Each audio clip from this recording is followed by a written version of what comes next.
예, 6월 8일 화요일 모닝 미팅 시작하도록 하겠습니다. 먼저 전일 마감 시장 및 증시 동향 발표가 있겠습니다. 태훈선 연구원입니다. 네, 어제 코스피는 0.75%, 코스닥은 1.61% 상승했습니다. 환율 하락과 외국인 선물 순매수에 코스피가 5거래일 연속 상승했고 약 3개월 반 만에 2610포인트를 돌파했습니다. 외국인 선물 순매수가 3거래일째 나타났고 연기금이 지난해 연말부터 31일 연속 순매수를 보이고 있는 점도 지수 지지 요인입니다. 보험과 화학 업종 그리고 방산주가 강세를 보였는데 한화 에어로스페이스는 호실적 전망이 이어지면서 8%대 급등했습니다. 한편 자동차 업종은 트럼프 대통령이 4월 2일부터 수입 자동차 관세를 부과할 계획이라고 언급한 영향에 약세를 보여 현대차가 3%대 하락했습니다. 원전주는 폴란드 정부가 최소 40조 원 규모의 원전 수주 계약 재검토 의사를 밝히면서 약세를 보였습니다. 다음 미국 증권시장과 채권시장은 대통령의 날로 휴장이었습니다. 주요 연준 인사들의 발언이 있었는데 당장은 금리 인하가 급하지 않음을 시사하면서 6월 회의까지 기준금리 동결 확률은 47%로 나타나고 있습니다. 달러는 제한적인 영향으로 혼조세 마감을 했습니다. 어제 유럽에서는 우크라이나 종전 협상에서 유럽 패싱 우려 확산에 긴급으로 정상회담이 진행이 됐는데 증시는 방위주 중심으로 강세를 보였습니다. 국방비 증액 등을 논의했을 것으로 예상이 되기 때문에 국내 방산주의 긍정적인 흐름이 이어질지 관심이 필요하겠습니다. 오늘은 호주 RBA가 예정이 되어 있고 4년 만에 기준금리 25bp 인하가 예상이 됩니다. 이상입니다. 예, 다음은 해외 채권 위클리 자료이고요. 예, 박준호 연구원입니다.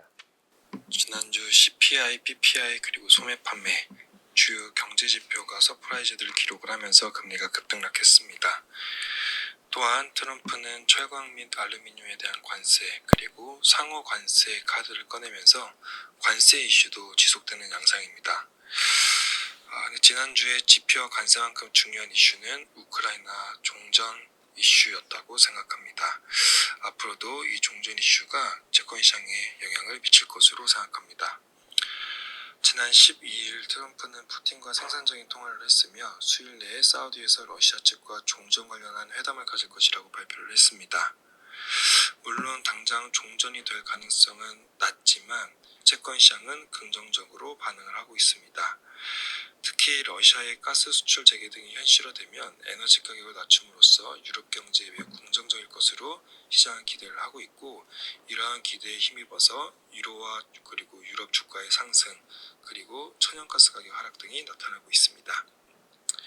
연초에 바이든 정부도 러시아 석유 회사와 유조선 제재를 가했기 때문에 종전 시 제재가 풀리면서 원유 시장에 공급 부족이 완화될 것이라는 기대도 유가를 소폭 낮추는 요인으로 작용을 했습니다. 트럼프는 종전을 강하게 추진할 것으로 예상이 되고 종전 기대를 높이는 헤드라인 뉴스가 당분간 이어질 것으로 보여집니다. 이러한 종전은 베센트 재무장관이 주장한 바와 같이 유가 하락을 통해 인플레이션을 낮추고 그리고 10년물 금리를 낮추는 트럼프 정부의 방향성과도 일치하기 때문에 이 종전 이슈는 채권시장에 굉장히 긍정적으로 작용할 것으로 보입니다. 한편 미국의 재정적자 이슈도 장기 금리를 낮출 것으로 보입니다. 미국의 재정적자가 감소하기 어려운 이유로 재정 지출의 상당 부분을 차지하는 국방비 지출 삭감 등이 사실상 불가능하다는 점이 항상 거론되어 왔습니다. 트럼프 정부의 재정적자 축소 의지가 생각보다 강합니다. 물론 비현실적인 수치지만 트럼프는 중국과 러시아와 핵무기 논의를 통해서 국방비 절반 삭감을 제안하겠다고 밝혔고 헤그세스 국방부 장관은 다양한 국방비 중 불필요한 부분을 반드시 삭감해야 된다는 입장을 밝히고 있습니다. 또한 미국은 나토 국가들에게 국방비 증액을 강하게 촉구하면서 어떤 국방비의 부담을 다른 동맹국에게 부담하려는 움직임을 보여주고 있습니다. 2월 초 국채 발행 이벤트에 이어서 정부의 재정적자 축소 노력이 지속되고 있습니다. 게다가 1월 12일 중장기 재정 전망에서 2034년 정부 부채 비율 전망이 작년 6월 대비해서 5%포인트 이상 낮아졌습니다. 경제 성장률이 워낙 좋았기 때문에 재정 지출 증가에도 임금 및 자산 가격 상승으로 개인 소득세 전망이 증가한 영향입니다. 지난 수개월 동안 재정 적자 증가와 중장기 국채 발행 우려가 장기금리 상승 압력으로 작용한 점을 감안하면 장기금리 하락과 커버 플래트닝 압력이 지속될 것으로 보여집니다. 예, 다음은 기업 및 산업 분석 순서입니다. 먼저 그 보험 쪽부터 말씀을 드리고요. 강승권입니다. 최근 삼성생명과 삼성화재의 주가가 연일 강세를 시현을 하고 있습니다. 그 원인은 2월 13일 날 이제 삼성생명이 삼성화재에 대한 자회사 편입 신청을 금융위에 제출하였다는 보도가 나오면서였습니다. 이와 관련된 심사 기간은 최장 2개월임을 감안할 때 4월 중에 일정 수준의 결론이 나올 것으로 생각을 하고 있습니다. 삼성화재는 그전 실적 발표에서 보유하고 있는 자사주 19.93%를 2028년까지 5% 수준으로 축소할 것이고 이를 3월 주총 이후 4월에 실시할 예정이다라고 언급을 했습니다. 삼성화재가 보통 자사주를 소각하게 되면 삼성화재를 보유하고 있는 삼성화재의 지분율이 15%, 지금은 이제 15% 수준이거든요. 이 부분들을 상회하게 되고 이 경우 자회사 승인 심사를 받아야 되기 때문입니다. 자, 이렇게 자사주 소각 자체로 변하는 부분들은 없습니다. 삼성화재가 삼성생명의 자회사로 편입된다 하더라도 지금의 현재 지분법 주식으로 전환되지 않는 이상 현재 유입되고 있는 배당 수익 이외의 변화는 나타나지 않고 삼성화재가 보유 자사주를 소각한다 하더라도 삼성화재의 밸류에이션 측면에서 변화되는 요인 없습니다.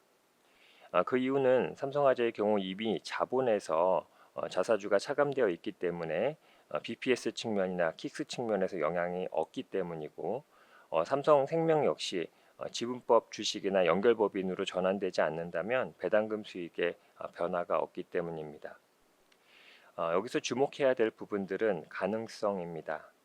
향후에 삼성화재의 주주환원 정책에서 자사주 매입 소각 비중이 확대될 가능성, 그리고 삼성생명이 삼성화재 지분에 대한 지분법 인식 여부와 그 변화 가능성, 마지막으로 삼성생명의 기업가치 재고 발표에 대한 기대감, 이렇게 정리가 됩니다. 따라서 최근에 움직이고 있는 주가는 이 가능성에 대한 기대감으로 저희는 판단하고 있습니다. 우선 삼성화재가 주주환원에서 자사주 매입 소각 비중이 확대되거나 주주환원율을 기존의 50% 목표에서 그 이상으로 확대될 가능성은 일부 존재한다라고 생각을 합니다. 그 근거로 보는 것이 삼성생명과 자사주로 삼성화재의 경영권이 약 30.91%로 유지되고 있는데 향후 4년 동안 삼성화재가 자사주 10%포인트를 소각하게 되면 21.93% 수준으로 하락을 하게 됩니다. 삼성그룹이 생각하는 적정 지분율은 알 수가 없겠지만은 삼성화재의 50% 주주 환원 중 약 30%포인트를 자사주 매입 소각으로 배분한다면 4년 뒤에 삼성생명의 삼성화재에 대한 지분율은 20% 수준으로 상승할 것으로 생각을 합니다. 이는 보유 자사주 소각에 따른 지분율 하락을 신규 자사주 매입 소각으로 일정 부분 상쇄할 수 있다는 것을 의미합니다. 또한 삼성화재는 충분한 킥스를 확보하고 있으며 260% 수준입니다. 중기적으로는 220% 수준으로 관리하겠다라고 발표를 했습니다. 이를 감안하면 주주 환원율은 일정 시점이 지난 이후에 50% 이상을 추진할 가능성 역시 존재합니다.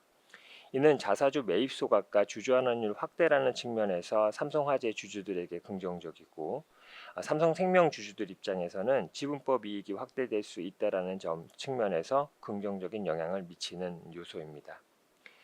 삼성생명이 삼성화재 주식을 지분법 적용 주식으로 전환할 가능성 역시 존재합니다.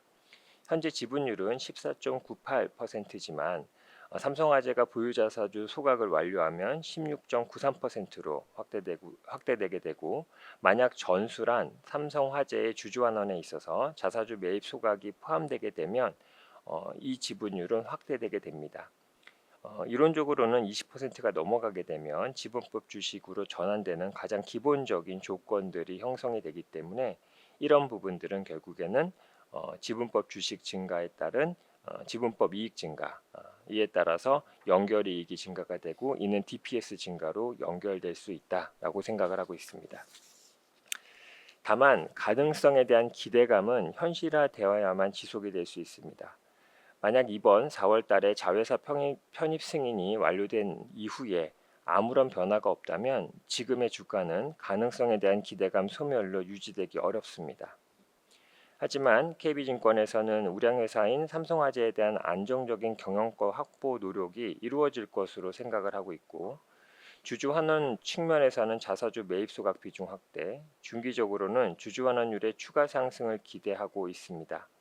또한 삼성생명의 경우 20% 수준의 지분 확보가 가시화되면 지분법 주식으로의 전환, 이후에도 삼성화재의 자사주 매입 소각이 진행된다면 지분법 이익 증가로 연결될 것으로 생각을 하고 있습니다. 다만 삼성생명의 입장에서는 보유하고 있는 자사주의 소각보다는 현금 배당의 중요도가 더 높을 것으로 판단이 됩니다. 다음은 정유화학 월보 말씀드리도록 하겠습니다. 전우재 연구원입니다. 네, 안녕하십니까. 정유화학 담당 전우재입니다. 정유화학 업데이트 드리겠습니다. 최근에 화학 주가와 정유 주가가 반등을 하기 시작을 했는데, 이는 이제 러시아 영향이라고 좀 보고 있고요. 어떤 현상이 발생을 하고 있냐면, 중국 정유사에 이제 투입되고 있는 원유 중에서 13%가 러시아산 원유입니다, 보통. 근데 러시아산 원유가 이제 뭐 한국이나 다양한 이제 전 세계로 뻗어나가고 있었는데, 미국에서 2022년부터 러시아 원유 수출을 막기 시작을 했었고, 중국과 인도 정도만 러시아산 원유를 좀 자유롭게 사용을 하고 있었습니다. 이게 1월 10일 이제 트럼프 취임 이후 동맹국들 중국까지 규제를 걸기 시작을 하면서 중국이 이제 러시아산 원유를 좀 덜 사게 되는 모습이 발생하고 있는데, 이에 따라서 이제 중국이 러시아산 원유를 이제 22년부터 10% 정도 싼 가격에 사기 시작을 했었습니다. 중국이랑 인도밖에 못 사니까 싸게 러시아는 팔 수밖에 없었고요. 이렇게 되면 중국 정유사들은 마진이 엄청 좋아지냐라고 하면 맞기는 맞는데 전체 수입량에서 13%밖에 안 되기 때문에 원가가 1.3% 정도 싼 효과가 발생을 하고, 원가가 1% 정도 싸게 되면 영업이익률도 한 1.1% 올라가는 현상이 발생을 합니다. 보통 정유사들의 이익률이 0에서 4% 정도이기 때문에 1%가 개선되면 상당히 좋은 거라고 좀 볼 수가 있을 것 같고요. 이만큼 한국 업체들은 더 싼 가격에 제품을 판매해야 됐었기 때문에 영업이익률이 1% 정도 감소하는 모습이 나타나고 있었습니다. 이게 석유화학에서도 비슷하게 나타나고 있었고요. 이런 현상이 이제 트럼프가 중국에서도 러시아산 원유를 못 사게 규제를 하기 시작하면서 좀 바뀌기 시작을 했습니다. 중국도 못 사니까 다시 이제 판가가 상승을 하면서 시황이 개선될 거다라고 보는 거죠. 그래서 결과적으로는 어떻게 되냐라고 하면 2024년도에 롯데케미칼이 9천억 적자를 냈었는데, 이 중국이 러시아산 원유를 받지 못하게 된다면 3천억 가량 시황이 개선되는 효과가 나타날 수가 있고요. 다만 여전히 적자입니다. 그리고 이제 SOE 같은 경우에는 원래도 이제 4,600억 정도 흑자가 났었는데 1조 원 가량 벌 수 있는 이익 체력으로 올라갈 수가 있게 됩니다. 그래서 이제 시가총액 대비해서는 이제 11% 정도 이익이 화학은 상승하게 되는 거고요. 정유는 이제 7.7% 상승을 하게 됩니다. 그래서 둘 다 이제 좋아지는 모습으로 볼 수가 있는데, 일단 시나리오별로 보게 되면 지금은 강력한 규제가 발생을 하면서 유가랑 마진이 동시에 상승하는 국면이 될 것이고요. 러시아 종전이 이제 하반기에 발생한다라고 치게 되면 유가는 좀 하락하면서 마진은 강세인 것이 유지가 될 겁니다. 보통 유가가 하락하게 되면 이제 정유를 이제 시장에서는 비선호를 하게 되고 화학을 선호하게 되기 때문에 뭐 하반기에는 화학이 조금 더 유리하지 않을까, 뭐 이렇게 생각을 해볼 수도 있을 것 같습니다. 그래서 이제 3월부터 화학은 이제 시황 개선될 거라고 좀 기대를 하고 있고, 정유는 이제 스팟으로 항상 이제 판가가 바로바로 전가가 되기 때문에 조금 더 빠르게 최근에 이제 마진이 올라오는 모습이 포착이 되고 있습니다. 그래서 원래 관심을 아예 안 가지던 산업이었는데 최근에 좀 관심이 돌아오고 있다 정도로 이해해 주시면 될 것 같습니다. 이상입니다. 예, 다음은 우스테우닉 자료입니다. 한재훈 연구원입니다. 네, 오스테우닝 말씀드리겠습니다. 우선 4분기 실적은 매출액 97억 원, 그리고 영업이익 19억 원으로 역대 최대 분기 매출 달성에 성공했습니다.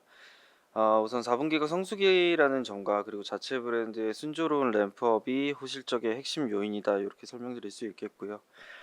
진머와 비브라운 같은 해외 핵심 고객사양 매출이 본격화되기 전이라는 점에서 더욱 긍정적으로 평가할 수 있겠습니다. 다만 수익성 같은 경우에는 QOQ, YOY 모두 감소했지만 이는 생산량 증대를 위한 선제적인 인력 충원의 영향이었기 때문에 일시적인 이슈로 보고 있습니다. 그동안 핵심 투자 포인트로 언급되었던 진머양 미국 매출은 1분기 본격화될 전망입니다. 올해 3월 첫 선적을 시작으로 연간 유의미한 매출을 기록할 수 있다는 점에 주목합니다. 일반적으로 의료기기는 출시 이후에 램프업 기간을 거치게 되는데, 오스테오닉 같은 경우에는 강력한 유통망을 확보하고 있는 진모양 납품이라는 점에서 이 기간이 단축될 것으로 기대할 수 있겠습니다. 더불어서 미국은 타 국가 대비 압도적으로 높은 판가를 형성하고 있는 상태입니다. 이는 오스테오닉의 올해 미국향 매출 발생 규모에 따라서 추가적인 수익성 개선도 기대할 수 있다는 의미입니다. 현 시점에서 미국향 매출 규모를 예단할 수는 없겠지만 핵심 성장 동력의 매출 기여 첫 해라는 점에 주목할 필요가 있겠습니다. 그리고 오스테오닉은 최근 존슨앤존슨으로부터 골 이식제 DBX 퍼티라고 하는 제품의 국내 판권을 확보했습니다. 이 아이템은 손상된 뼈나 척추 수술에 사용돼서 골 형성을 재건하는 제품이고요. 20년 동안 국내 병원에서 사용되면서 품질을 인정받았던 제품입니다. 오스테오닉은 국내 판권과 유통 라인을 동시에 확보했기 때문에 1분기부터 즉각적인 매출 발생 가능한 상태고요. 국내 시장은 연간 1,000억 원 규모를 형성하고 있기 때문에 관련 매출 발생과 함께 실적 업사이드 또한 열리길 기대하고 있습니다. 다만 진모양 매출이나 DBX 매출 같은 경우에는 현 시점에서 추정이 힘들기 때문에 1분기 실적을 확인하면서 중장기 숫자를 추정해보는 게 가능할 전망입니다. 이상입니다. 예, 이상 준비된 자료 발표를 모두 마쳤습니다. 감사합니다.